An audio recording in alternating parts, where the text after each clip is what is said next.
Good day mga buddy. Matagal-tagal tayo walang upload. So ito, may tatrabahuin tayo.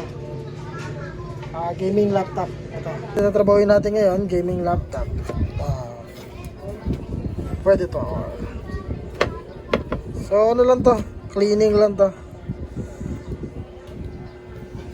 I-cleaning lang natin sila. Ito, tapos check na din natin yung battery kasi 100% daw sabi nung ating customer. Pero pag ugot daw ng charger ay patay daw siya.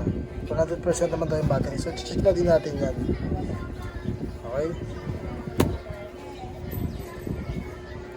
So baklasan time muna tayo. Cleaning muna natin ito mo. 2 minute na to.